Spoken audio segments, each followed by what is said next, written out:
Following President Trump meeting with Zelensky, EU, UK and NATO leaders, coalition of the willing, what has happened, what is real and what is next.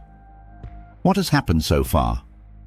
It has been widely reported that August 15th, Alaska, Trump-Putin summit ended without a ceasefire or signed deal. Reporting indicates Putin pushed for broader Ukrainian territorial concessions, including Donetsk, while Trump publicly told Kyiv it has to make a deal. August 16 to 18, European leaders coordinated in advance, issuing statements of unity and preparing to join Zelensky in Washington to avoid Kyiv being cornered one-on-one. August 18th, Washington. Zelensky plus EU, UK leaders meet Trump at the White House. Starmer, Macron, Merz, Meloni, Stubb, von der Leyen and NATO's Rutte were present. An unusual coordinated format designed to bind the talks to European red lines. Sessions ran East Room, Oval Office. Leaders only. Security guarantees moved to the center. President Trump said the US would help assure Ukraine's security, details TBD, with NATO membership not on the table. Rutte spoke of Article 5 type guarantees under discussion. No US troops committed. Financing/industrial angle. Zelensky said Ukraine tabled a $90 billion US arms purchase, air defense, aircraft, etc., with European financing, and mooted US purchases of Ukrainian drones, a carrot to Washington's industrial base. FT also reported a $100 billion concept. Next meetings. Trump said he's arranging a Putin-Zelensky meeting potentially in Hungary, followed by a trilateral. UK-France convened a coalition of the willing debrief to align Europe's line to take. Moscow's position: Russia rejects any NATO Western peacekeeping presence in Ukraine as part of guarantees, consistent with its stance since winter. What is actually on the table? Substance versus spin. 1. Guarantees over membership. A bespoke, NATO-like security regime coordinated by the US, led and paid for by Europe, short of Article 5 formalities. Enforcement mechanisms, trigger conditions and contributors are the open questions. 2. Arms for assurance package, front-loaded air defense/airpower plus ISR, i.e. intelligence, surveillance and reconnaissance, plus munitions, anchored by that $90 billion procurement pathway, EU-financed. The idea is to raise the cost of renewed aggression and sweeten US coordination. 3. Ceasefire sequencing. Europe wants a ceasefire first. President Trump has signaled talks while fighting continues. This is the sharpest process discrepancy.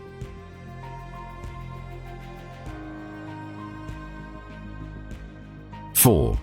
Borders territory. Kyiv publicly rejects cessions. Moscow continues to test for recognition of its gains. The constitutional bar in Ukraine against ceding territory remains a hard constraint. What to expect now? Near-term outlook, next 10-30 days. Dowell papering the guarantees. Expect a short framework text in 10 days, defining scope, contributors, triggers, command and control, and funding envelopes, likely with EU-UK as first movers and US coordinator language. A bilateral Zelensky-Putin pre-meet, then a trilateral if the pre-meet finds minimal overlap. Hungary has been floated as a venue by European media. Russian counter-pressure. Continued missile drone salvos to shape talks and raise Kyiv's cost of delay. Moscow will keep ruling out foreign peacekeepers to narrow the guarantees to paper only. The European alignment calls. The coalition of the willing will lock lines on ceasefire first, no imposed land deal, and funding mechanics for the arms package and possible stabilization missions. Strategic read. industrial policy baked into diplomacy. The £90 billion arms concept ties a peace framework to US-EU defense industrial ramp-up, with Europe financing and US coordinating, a politically sellable division of labor in Washington while strengthening Europe's deterrent posture. Expect spillovers to UK-EU procurement cycles and export credit instruments. A burden-sharing optics. Europe gets ownership and costs. The US gets coordinator status and industrial gains. This could stabilize transatlantic politics short-term, but tests European fiscal space and defense industry throughput. Ceasefire versus frozen lines without enforceable guarantees. A freeze risks locking in Russian gains and renewed war later. With credible guarantees and rearmament, it can shift Russia's expected costs upward and buy Ukraine recovery time.